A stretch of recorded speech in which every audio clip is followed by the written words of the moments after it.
All right, so action-packed show, but let's start with Naukri Ki Baat. Now, yesterday we told you what you should be doing, what should be your toolkit to study abroad, and today let's take that a step further.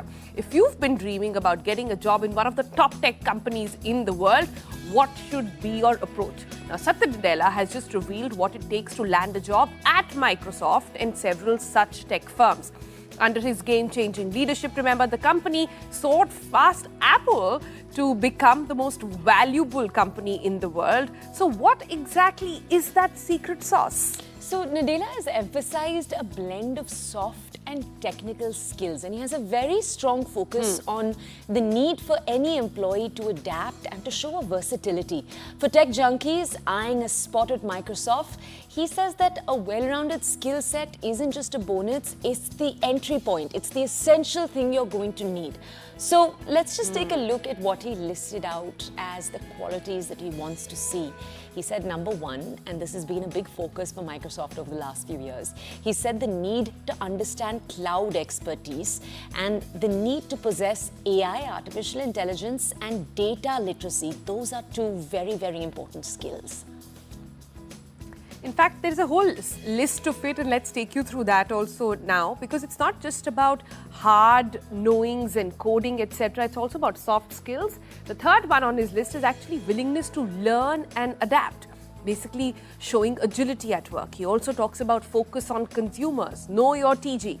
He's also sort of put in a lot of effective communication and collaboration on the table, saying that is absolutely essential. Also saying that embracing a growth mindset, knowing where you are today will not take you where you want to go tomorrow, that is also essential. That was my favorite one. Okay, he's also listed out the need to be resilient, to be adaptable to changing situations. He said the importance of taking an initiative in your everyday, to have a problem-solving mindset always, and building relationships and trust with your other team members, supporting the growth of obviously not just yourself, but also looking out for everyone else in your team. That's also a crucial skill. So that is the list that Satya Nadella has actually put out. But while it looks really nice on paper, the question is, how do we apply it in our careers? How do we know where to pick up these skills from? Clearly, they're not being taught in a classroom. So we thought we'll bring in Shantanu and Deepa both on the program to sort of understand this and try and see कि इसको apply कैसे करते हैं life में, right? So Shantanu Rouge, he is the founder and CEO of Team Lease EdTech, and Deepa Premkumar, partner at Flintalk. Deepa, let me start with you. We have been focusing over the past decade, or in fact half a decade or so, on soft skills. But if you were to look at this list that Satya Nadella has actually put out, it's a very beautiful blend of both. You got to know how to do the job, but you also need to know how to work with colleagues. Both of them being married together in this very digital world that we stay in. What is the takeaway for you? And importantly for me to understand, and a lot of our viewers to understand, कि इसे life में apply कैसे करते हैं? कोई classroom में तो पढ़ाएगा नहीं है. Absolutely. And Sonal, like you said, Satya Nadella has called out two parts, which is soft skills as well as the hard skills. But Satya Nadella has also called out a third part, which he's calling adaptability. And if you just take a step back and look at how work has changed, just take a minute to think about how work has evolved. When we started with the Industrial Revolution, right? When we all worked in factories, all you needed to know was, how do I get that job done? I just needed the functional hard skills. I didn't need to work with anyone. Then work changed to become the services industry. The banking came, the hospitality came, the hospitals came. So I needed to know my job, the functional hard skills, but I also needed soft skills. I needed to be able to communicate with someone. I needed to understand the person. I needed to collaborate. Today, we're in the digital era. We're in the cloud, we're in the AI era. And that is where a third key skill has got added. You need the functional skills, you need the code, you need the soft skills, but you also need a change orientation or a change skill. What he means by that is you need to be able to adapt to things as they change. This era changes very, very rapidly. Your skills get outdated in 18 to 24 months, which means that you need to have the ability to constantly adapt, be resilient to change, and be able to go for it. Right? That's where I would place that. And your second question, all this is fine, but how do I live it? Nobody runs a course on this. Nobody teaches me how to go about it, right? So the second part, we all learn from our experience, but we don't learn it equally. This change capacity, this adaptability is what we learn on the job. And I'll give you three simple examples on what we can do to learn these skills. And I do this work and I see leaders make this common mistake. They're faced with a situation and they go with muscle memory. Last time I got promoted, I did this. Last time I was in this image position, I did this. And they repeat that. Leaders, people, employees need to be able to make sense, be present to what is this situation and not rely on just memory. That's one key skill, one key way that you can practice adaptability. Be present, really immerse yourself, read the room, understand what's happening. The second thing that people need to do is to frame it right. Many a times I've seen employees fall in love with their ideas and say, this is the answer to that problem. You're very definitive. Like, this is how we'll solve. And in today's complex world, you need to be able to think in possibilities. Leaders will come and tell me, I know this problem, this is the solution, this is what will work. And your brain shuts down. You're like, she's figured it out, she'll do it. And there you bring in possibility. One tip that I give people is please use hypothesis. My hypothesis is that this will lead to that. So you are opening yourself to possibilities. Your mind is open to data and new experiences. So one, immerse yourself. Two, be less definitive.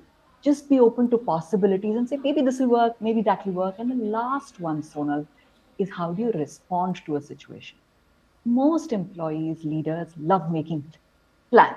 They love a detailed, every step listed out plan. And then when they go and implement it, they're faced with reality and they stick to their plan. They stick to how things are.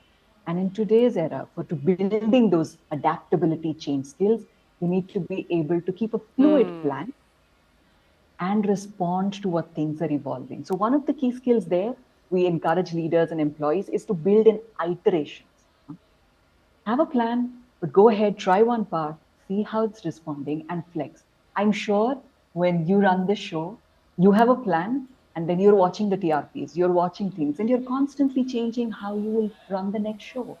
That's responding to a situation. So three things, be present, frame it, think in possibilities and not definitives.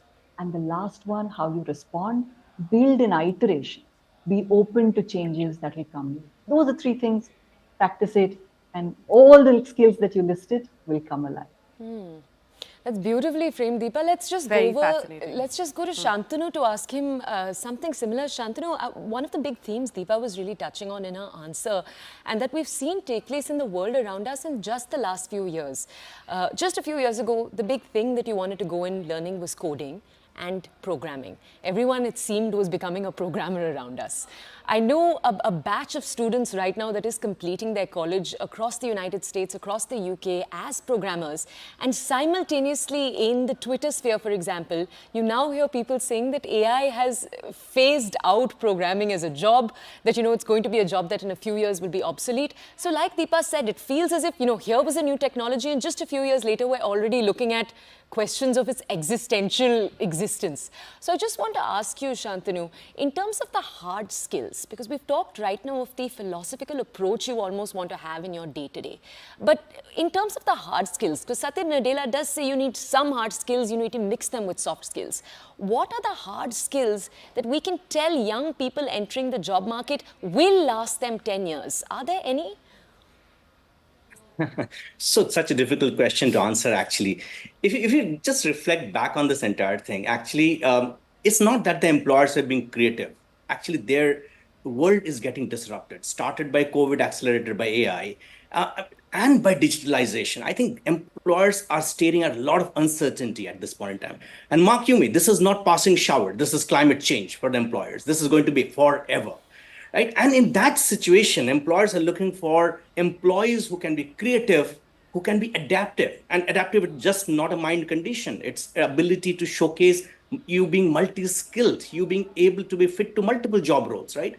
You need to be creative, you need to be innovative, you need to be experimental. These are the skill sets that employers know will last about a decade.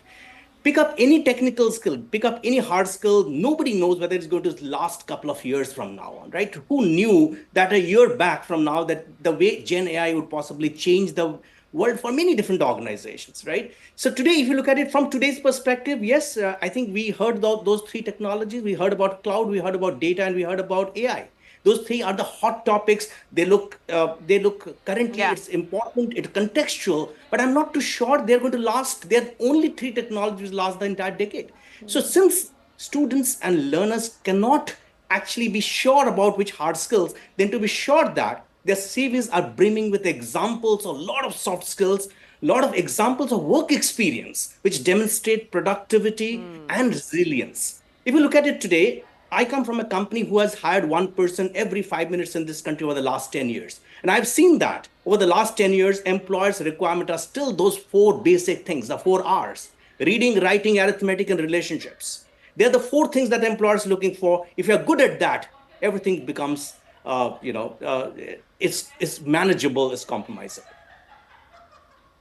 Okay. Right, right. If I can answer Toya's question slightly, I think there was a time when, about 10 years ago, if you wanted to flourish in any field, you needed 1 foot in technology. I think we're entering an era where you need 1 foot in AI. And if you don't have that, you'll miss out no matter what your field is really. That is something that more and more people are saying as well. But Deepa, can I come to you? And I have a slightly a question which a lot of people face as well. If somebody watching this show right now says that, listen, I'm a very passionate person. I am aggressive by nature. I'm somebody who brings so much to the table. I'm a go-getter. And them reading this list, they would say, boss, there's no place for me in the world. How do you adjust that? Where is the Lakshman Rekha between being absolutely aspirational and a go-getter, but also matching it up with perhaps what the culture of the organization is? And you're asking a very pertinent question, and you change the qualities, but it will apply to all of us. And that comes from, this has worked for me in the past. Being an aggressive go-getter, being a passionate person has worked for me in the past. I have succeeded with it. So I will continue doing that in every situation that I'm put into. We don't pay attention to what's happening around me. Maybe aggression worked in my last role, in my last company, in my last team. But maybe the team today wants something completely different. So your ability to learn, unlearn, and relearn is going to be absolutely critical. Especially when people are successful, they hold on to it like a success formula. This has worked. I will repeat this every single time. That is where the problem arises. This has worked in that context. But in the situation I am in today, what do I really need? And therefore, how will I respond to it? Just being able to learn, unlearn, but again, relearn something else. And that's the whole resilience. That's the whole adaptability piece that we're talking about. So don't rely on a success formula that worked for you in the past and say, I use it everywhere and I have to be successful everywhere. Your success formula will need to adapt to the situation. And it's very simple. Just tune in. You'll find clues about what will work in this team, what will work in this office. And you demonstrate that. That becomes your new success formula until the situation changes again. You're constantly on that cycle. Shantanu, can we almost ask you, the last few years we saw COVID take place as a country. And I just want to ask, in your answer, you were talking about the 4 things that you see employers look for again and again. Did COVID and going home and working from home and needing to learn how to deal with, sometimes not seeing your co-workers, now working from home has just become such a big part of a lot of tech companies in our country's culture. Are you seeing it mean that employers are looking for other skills too, apart from the big 4? Yeah. So if you look at it today, today's world has changed post-COVID for sure. If you look at today, there's no premium for knowing something. In a world where Google knows everything, there's no premium for knowing something. Today, soft skills are rated higher than hard skills. Today, curiosity, for example, is rated higher than intelligence. Today, being consistently warm is rated higher than being hot and cold. It's today's intangible assets are valued more than tangible assets. I think the world is changing in that particular context today. Employers today want employees who showcase, for example, diametrically different skill sets. And some time back, Sonal was asking about that. They need employees who can show leadership at the same time show teamwork. They need employees who can the risk taking abilities but can also manage risks, for example. Uh, Course combinations like technology with psychology is becoming very important combination in today's times. I think today employers are looking at versatility, employees who can fit into multiple job roles. When you are uncertain about your own future, how do you plan for it? You can't plan for it, so you can just make sure that your employees are making sure that you're worthy of that. I think employers are looking for those skill sets in employees to make sure that they're resilient, they're competitive, they're outcome focused, they're highly productive, they're focused on consumer experience, and they're being, capital frugal as well. All right then. Well, this seems like a bit of a master class. Fascinating chat with both of you. Thank you, Deepa and Shantanu, for all that insight. And clearly not the last we've heard of it clearly, right? So we'll come back and we'll keep this topic alive and try and see how we can focus more clearly. The world is getting more uncertain. Jobs are just, like we say, part of it. So get up for that. But we're not done with the advice giving. We're not done hearing with experts on this topic itself. Let's bring you one more voice. So in today's ever-evolving job market, obviously staying competitive is very important. But how do you ensure you're the candidate that employees are looking for? We've talked a little bit about the importance of soft skills already. But what are different industries looking for? We thought we should bring you one more voice. This is Sonika Aaron. She's the founder of Marching Sheep, an HR firm renowned for its expertise in guiding professionals to success. Let's just hear what she had to say. At one time when we would look for candidates, we would say we need to look for KSA, knowledge, skills, and attitude. Yeah. Days when I tell my team that we need to look for somebody, whether it is an intern or whether it is somebody who's working on a short, limited kind of a project or even a full-time employee, I say also check for capacity. Is there the capacity in this person to be able to deliver when the organization needs the person to deliver, to stretch, to be there, be available? When times are good, everything is hunky-dory, everybody is fine. But then every organization has a cycle. And that is when you need your people to be resilient, to be steadfast, to be able to think on their feet, to be able to ideate, to be able to innovate, right? And I think these are some of the things, some of the competencies which we need are the younger generation that is going to come into the workforce or just entering the workforce to really build. So any internship, small project that gets you closer to your goal, grab it. It doesn't matter. It pays more, it pays less. It is adding to your CV, number one. Number two, everything that you are doing, the world needs to know about it. So have an active presence on platforms like LinkedIn. I'm sorry, I'm not very technologically savvy, so I don't use Threads. I barely use Instagram or Twitter, but I'm very active on LinkedIn. And I find that there are a lot of professionals on LinkedIn who try and build their profile by putting articles over there, by sharing what they have done, by sharing their learnings of what they have done. Third, you need to attend industry events.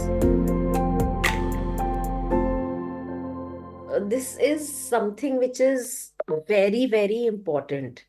And honestly, till such time, I kept on looking at my own learning as a separate chore which had to be done. And I had to take out time for it. It never happened. The day it became integrated into my day-to-day existence, trust me, I am learning and growing every day. Every day I learn something new. When I am working with my clients, every client is different. Their industries are different. Their problem statements are different. Their employee demographics are different. And hence the solutions that we have to design are different. And that teaches us something every day. When a client comes and says to us that we need to do something XYZ, and that is something which we have never done before, and we tell them that, listen, we've never done this before, but what the hell, we'll try, and clients like this honesty, and uh, we learn on the job and we deliver it.